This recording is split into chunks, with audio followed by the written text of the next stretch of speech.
Assalamualaikum warahmatullahi wabarakatuh. Selamat datang kembali di dalam video seri Melogika Rasa. Kadang kita pakai logika dan kadang kita pakai rasa.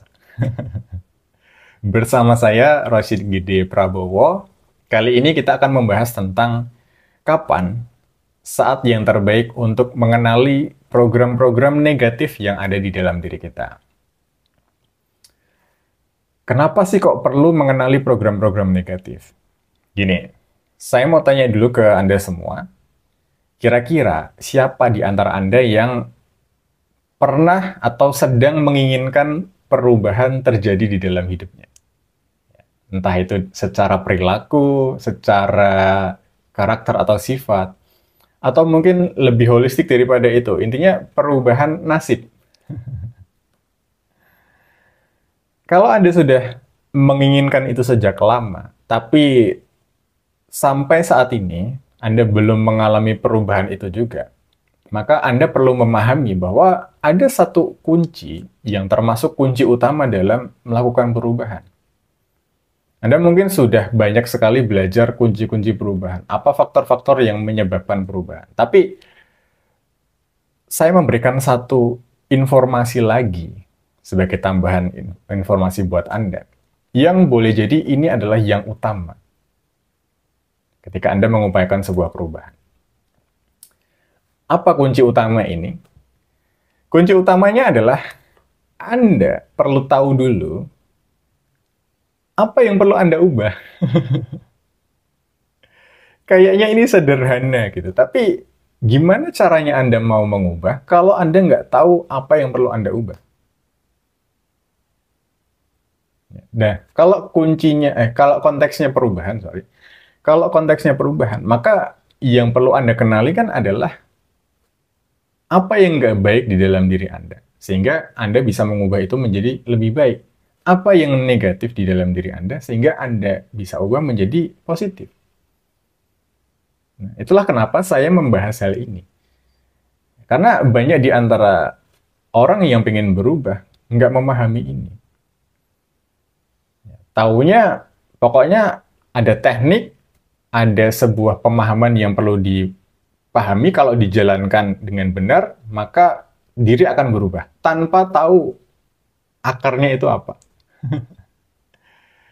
Maka dari itu kita perlu mengenali program-program yang negatif, yang tidak memberdayakan diri kita.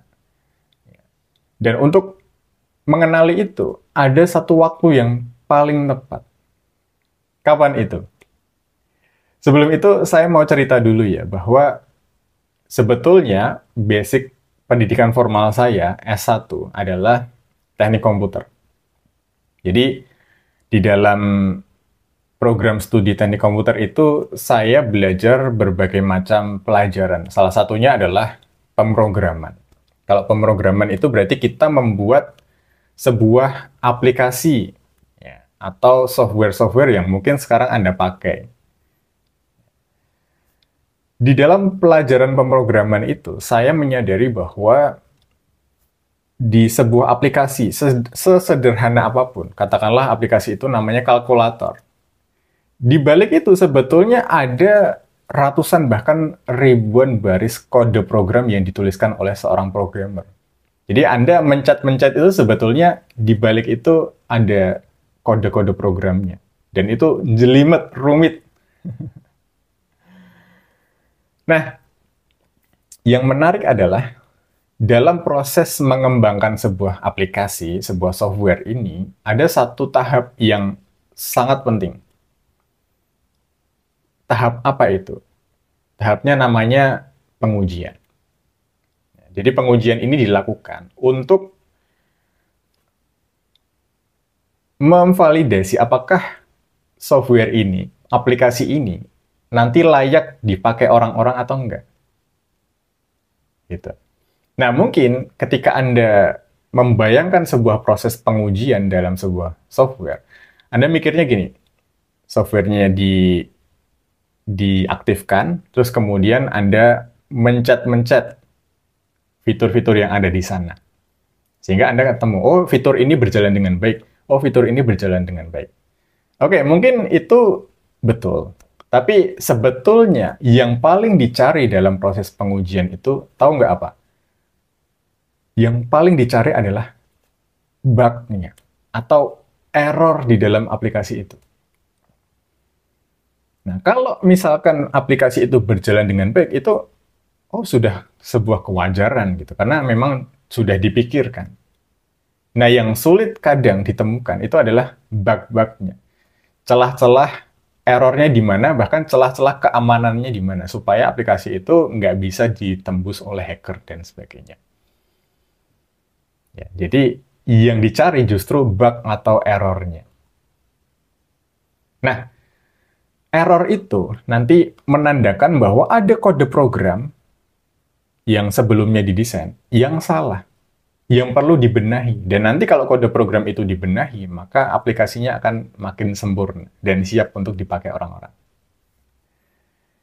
Nah, saya juga belajar akhirnya. Ternyata kok mirip ya sama yang terjadi di dalam diri kita. Sebetulnya, saat yang terbaik untuk kita mengenali program-program negatif yang ada di dalam diri kita.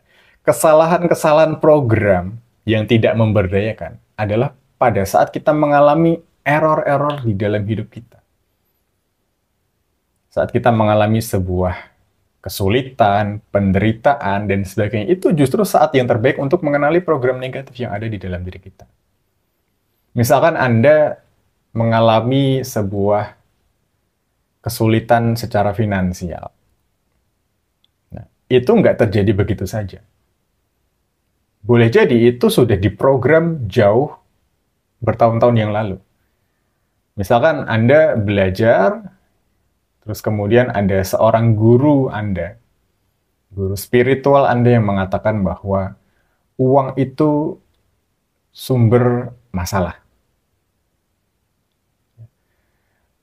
Selama ini mungkin Anda nggak sadar bahwa itu adalah sebuah program yang nantinya mempengaruhi bagaimana Anda menyikapi uang di masa depan. Sehingga Anda mengalami kesulitan keuangan itu. Nah, gimana cara mengubahnya? Ya, dari fenomena-fenomena, kejadian-kejadian di mana Anda nggak bisa bayar ini, nggak bisa bayar itu, Anda berhutang sana, hutang sini, nggak bisa menghasilkan uang lebih. Dari situ, Anda bisa mengenali, oh ada satu program yang keliru nih di dalam diriku. Program apa itu? Nah, Anda langsung mulai menelusuri ke belakang. Pemahaman Anda tentang uang, keyakinan Anda tentang uang, dan sebagainya. Dari situ Anda jadi ketemu, oh ternyata aku punya program negatif yang tadi itu. Uang adalah sumber masalah. Itu salah satu contohnya. Jadi lewat kesulitan-kesulitan Anda, lewat penderitaan-penderitaan Anda, lewat luka-luka Anda jadi mengenali ada program negatif apa di dalam diri Anda. Contoh lainnya misalkan Anda itu mudah sekali merasa terganggu, nggak nyaman, tersinggung ketika Anda disinggung atau dikatain orang tentang tampilan fisik Anda.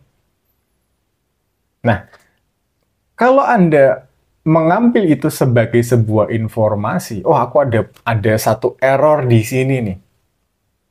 Ya.